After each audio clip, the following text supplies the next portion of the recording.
Greetings everyone, it's your boy Stefan here, and today we're back at it again with a Civics tier list. As you can see on screen, I've updated the tier list to include all the changes since a year ago, and yeah, there's been a lot of changes. Now, I won't be covering every single Civic in great detail because talking about minus 20% upkeep cost or plus 20% admin cap can get very boring. Instead, I'll be focusing on the Civics that are interesting in their mechanics and or potentially confusing in their description. I'll be starting off with normal Empire Civics and then moving on to Hive-minds, Machine Empires, and Megacorps. The Civics for those empires are not directly comparable with Civics for normal empires. Instead, Civics for different empire types are ranked according to their own empire types. I'm not comparing Devouring Swarm with Functional Architecture. And you will notice that certain Civics, like Memorialists, is in different tiers, depending on the government type. So, without further ado, let's get started with F tier for normal empires. We're actually going to breeze through this because there's only one notable thing, and that is Barbaric Despoilers. This Civic used to be relatively okay, but as of 3.1 it really doesn't perform. Its one main advantage is being able to raid enemy planets for population. While at war, you can bombard enemy planets and get some of their population immediately instead of waiting to win the war and take the planets yourself. However, you really don't want to do that in single player. It is much easier to just go ahead and conquer another empire's planets and take them and all their building slots, districts, etc, etc. Now, if you are stuck in a situation where you want to raid enemy pops instead of just taking their planets, such as, for example, if you're fighting an empire on the other side of the galaxy, you can instead just go for an essential perk called Nihilistic Acquisition. It has all the advantages of Barbaric Despoilers without the disadvantage of getting decreased opinion, not being able to form federations, and not being able to form migration treaties. Also, Barbaric Despoilers is locked as a Civic, so if you start with it, you're stuck with it. So that's a bit of a downside considering how it's not really a flexible one. In D tier though, there's a lot more interesting stuff, starting with Aristocratic Elite. This Civic replaces some of your administrators with nobles. Nobles don't produce any amenities, but instead they produce 5 stability. On top of the replacement, you can also build 1 additional noble per planet by building a noble estate. While the Civic can be great in providing you additional stability, it does come with a significant trade-off of not being able to produce as many amenities as normal. It's not that big of a deal on habitats, and in fact with Void Dwellers I'd say the Civic is quite good, but on normal planets, as you develop them, you will quickly run into issues with amenities, and you're going to have to compensate for that with either clerks, which are inefficient, or entertainers, which take up a building slot. Considering how building slots are a valuable resource and can be used for stuff like science production, alloy production, or boosting your existing production, I really wouldn't recommend going for the Civic unless you have some synergistic thing that can really help you out with amenities. By itself, it's quite bad. Next up, we have Warrior Culture. This is another bad Civic unless you build something specifically with it. This will replace your entertainers with duelists and give you a little bit of extra army damage. The army damage is almost entirely irrelevant, but the jobs are kind of okay. Compared to standard entertainers, duelists can be quite good. They give +1 to unity, +2 to amenities, and +2 to admin cap compared to their normal counterparts. The only problem being that you really don't want to employ a lot of entertainers. Now, you can spam duelists, that is true, but there's only so many amenities that you want on your planets. And considering how these guys also consume alloys as upkeep, you're also going to be hurting yourself militarily by employing a lot of these guys. Late game, the Civic can be viable, but early on, you really don't want it.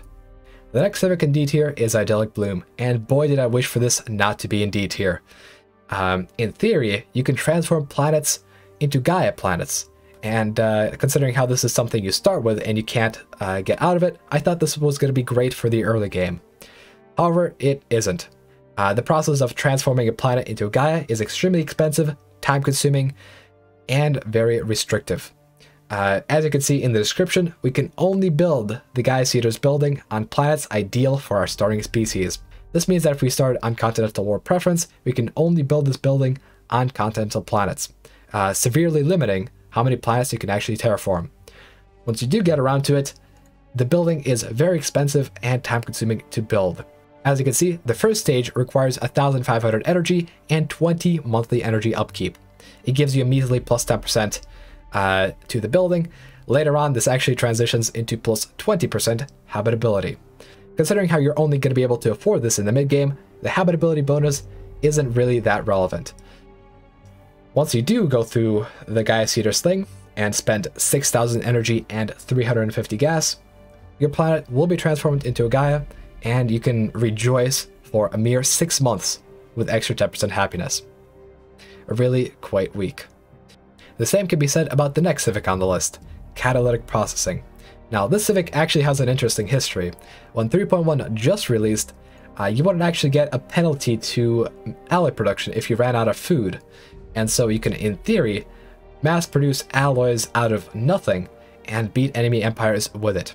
That has since been fixed in 3.1.2, and now this civic is just terrible. You see, your alloy producing jobs now require food instead of minerals. However, that's not really much of an upside. The ratio of food to alloys is bigger than the ratio of minerals to alloys, and actually later on, it becomes less efficient to produce stuff with food than with minerals.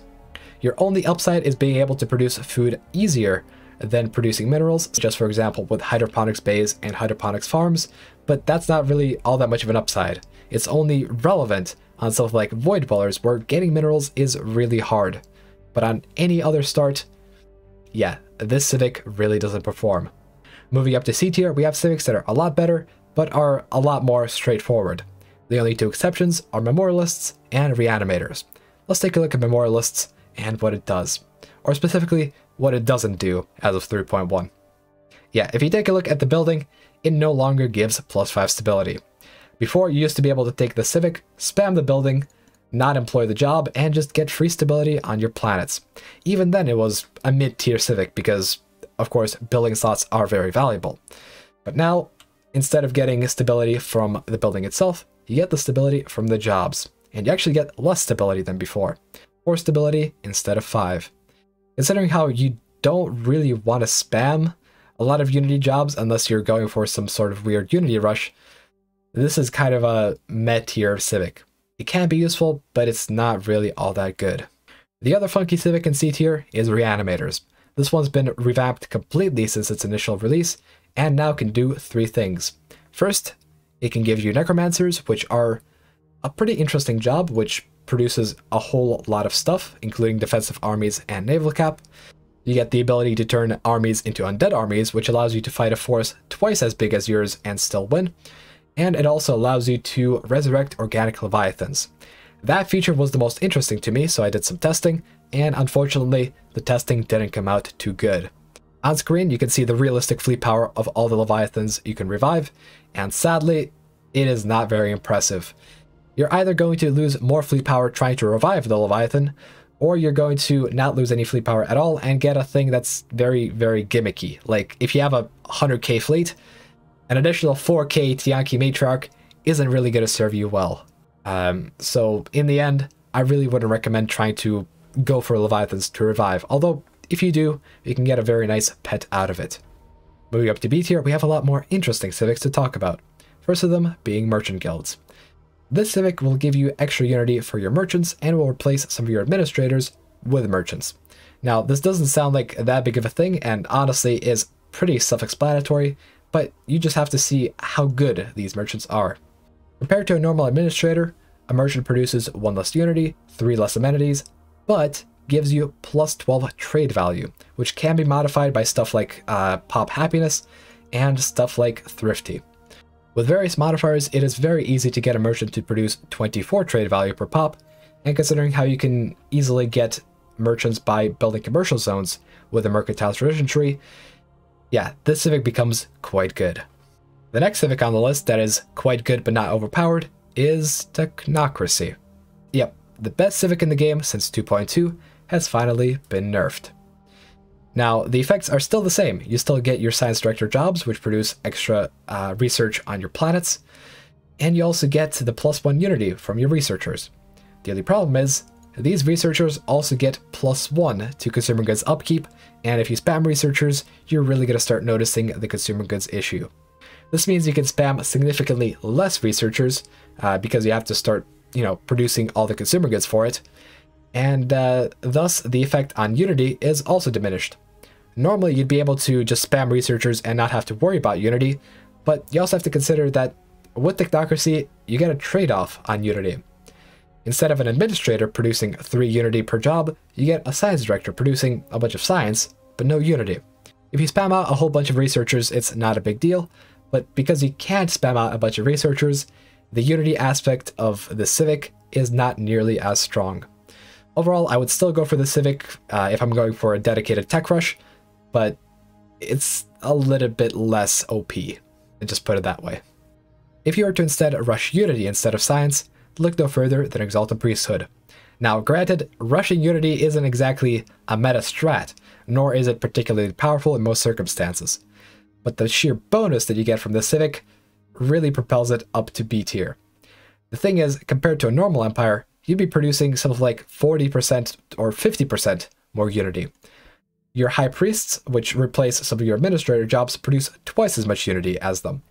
And your Priests, which with Spiritualists replace your normal culture workers, they produce 4 Unity instead of 3 with the Civic. So in the end, yeah, you're producing a whole lot more.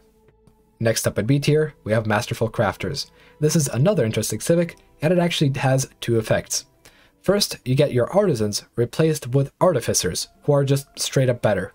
They produce +1 extra consumer good, they get extra trade value and engineering research, and while those numbers aren't all that significant, the job is only like 20% more effective, you're still probably going to want to have Artisans in your empire, and having those extra benefits just from a job that you already have is relatively okay.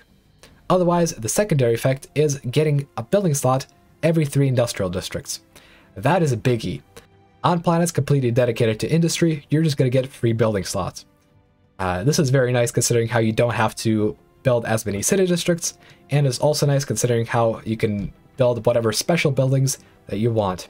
I usually like to build my refineries on my industrial planets, and getting extra building slots to build those refineries is quite nice. The next civic, however, isn't nice. It's communism.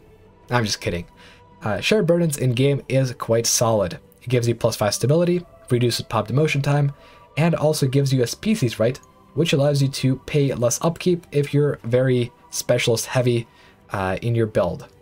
Ironically, if you want to go for a worker heavy empire, which produces a lot of raw resources, you're not going to want to go for shared burden, because you're going to have to pay significantly more consumer goods upkeep. Besides the obvious benefits, there's also one additional benefit to being a commie, and that is communal housing, which is just better than normal housing.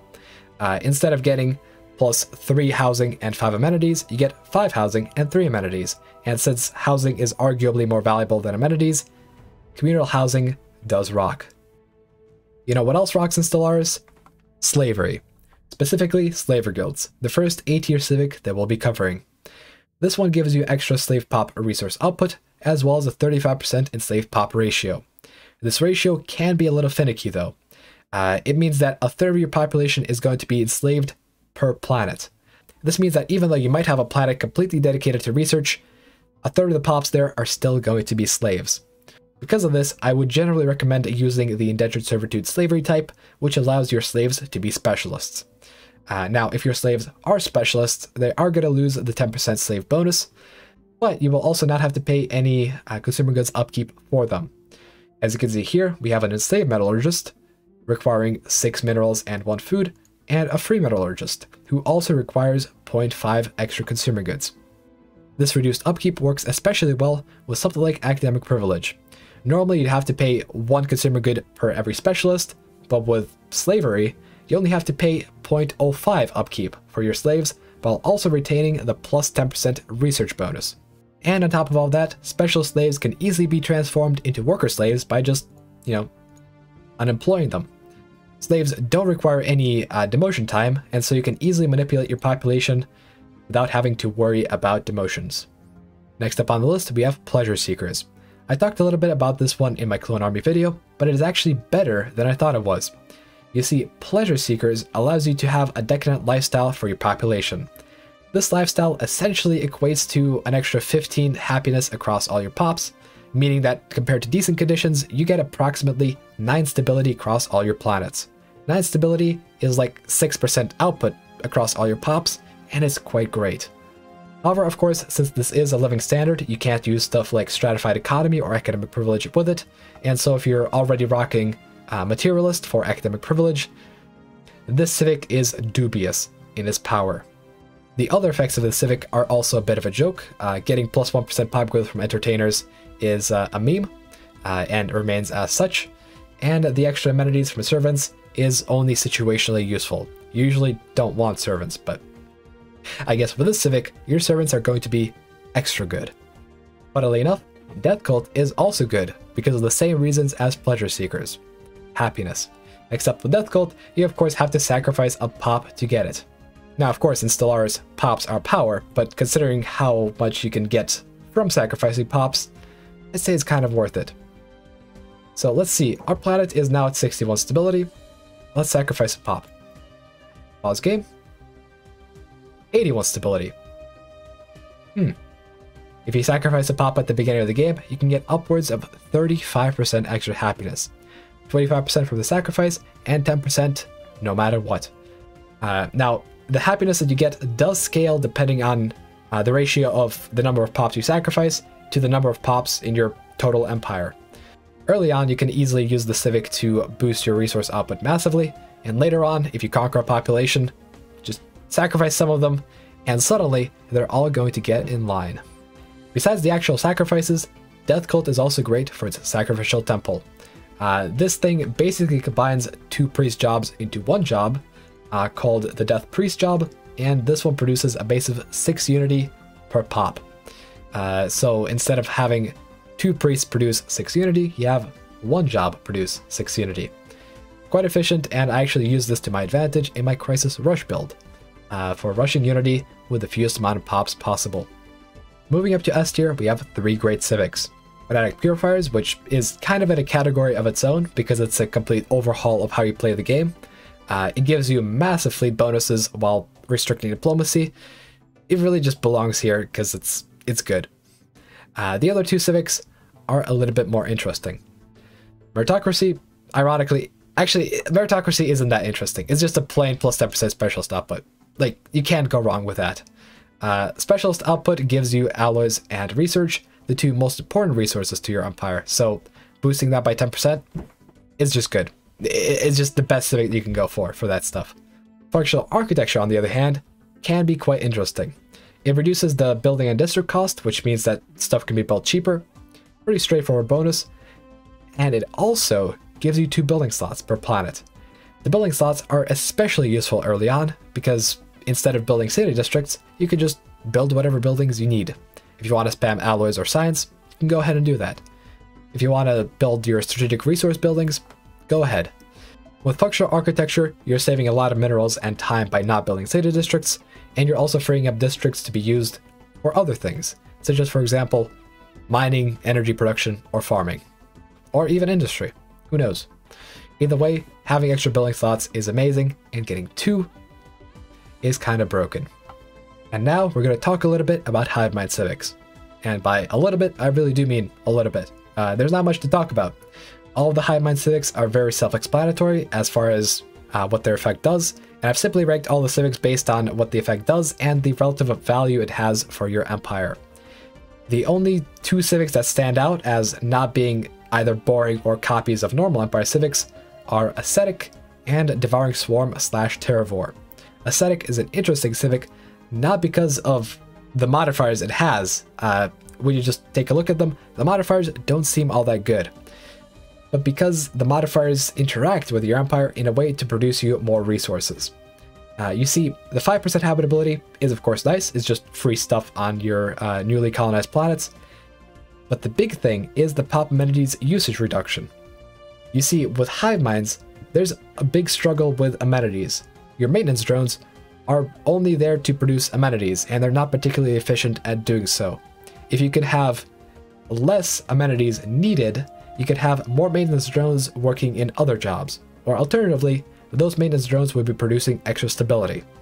Terravore, on the other hand, is quite interesting because of its planet-consuming mechanic. When you colonize a planet, and let's say you don't want to keep the planet because it's very small and very uninhabitable, what you can do is eat it. When you enact the consume world decision, it's going to take a year for the planet to be nommed, and after that you're going to get a random reward. Once you're done consuming the planet, it's going to give you either pop, some alloys, or some minerals, and it's going to give you extra blockers on the planet. These blockers cannot be cleared normally, and give you less districts on the planet, as well as less habitability. Once the planet has no more districts left to eat, it simply explodes.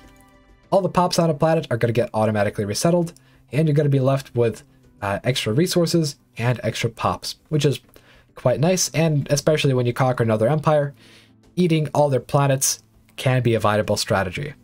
And now we move on to the Machine Empire. Similarly to Hive-mind, there's not much to talk about. All the effects are very straightforward and self-explanatory, and the only three that are relatively obscure are Determined Exterminator, Driven Assimilator, and Rogue Servitor. As you can imagine, Determined Exterminator is simply a warbot empire. You get all the bonuses listed, and you just, go ham. The other two, however, are quite interesting. Rogue Servitor in particular. With Rogue Servitor, instead of being a machine empire meant for machines, you're a machine empire meant to serve organics. These organics must be housed in organic sanctuaries and are going to do a few things for you. First and foremost, they will increase pop approval. Pop approval is impossible to increase in any other way as a machine empire, and so as far as increasing stability goes, Rogue Servitor can be quite good for you. As you can see, we have 76% pop approval rating, and so we're getting 15 stability on this planet. We can easily spread our biotrophies across all our planets and get easy stability across all of them. Otherwise, biotrophies will produce unity, which means that you don't have to spend your normal pops for unity production, and they will also give you plus 1% to complex drone output. This 1% used to be at 0.25% a few versions ago, and at 1% it can be quite useful. Especially if you consider the fact you can make Ecomonopolists with the Rogue Servitor.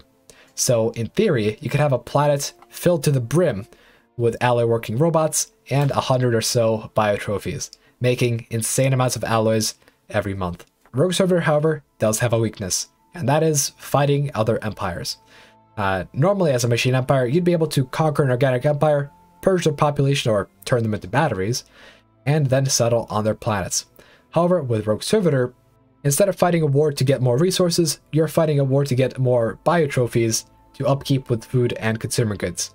And it can be quite expensive, so be careful when you're playing Rogue Servitor, otherwise it's an amazing civic.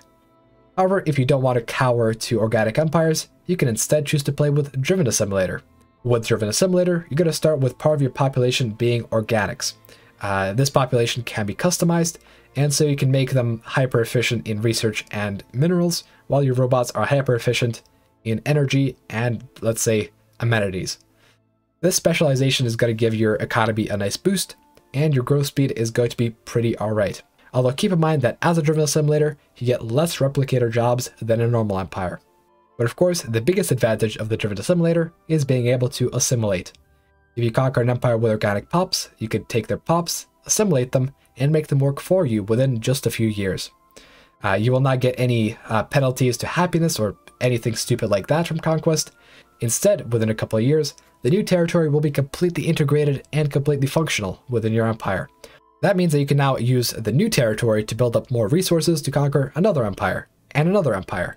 And so in the end, snowballing as a Driven Assimilator is pretty easy and pretty viable. And now, let's talk about Megacorp civics. And surprise, surprise, there isn't a whole lot interesting civics out there. Your most unique civic as a Megacorp is, of course, the Criminal Heritage, but it's solidly F tier. Instead of being a normal Megacorp and relying on commercial packs to build your branch offices, as a Criminal Heritage, you can build your branch offices on any organic planet without their permission. The only problem is, there's a lot of problems with that, including the whole crime aspect. The thing is, in the current state of the game, AI really don't like crime, and they will shut down crime as much as possible. Like, I've seen planets with 7 enforcers on them when I play Criminal Heritage, and you can't really compete with that. You have limited options on building buildings to increase crime on your branch offices, otherwise you just cope and have your branch offices closed down after 10 years or so. It's just the way it is. In single player, this civic sucks.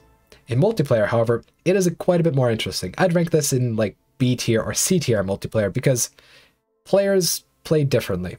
They won't necessarily spam enforcers. They might go for a crime lord deal, or they might, for example, go for merchant spam, which AI will probably not do. Generally, your empire will do way better without criminal heritage than it will with the civic. Think of it as a challenge. And now let's talk about some civics that actually are quite good, like Gospel of the Masses, for example. Now, I didn't rank this all that high because it is kind of hard to utilize.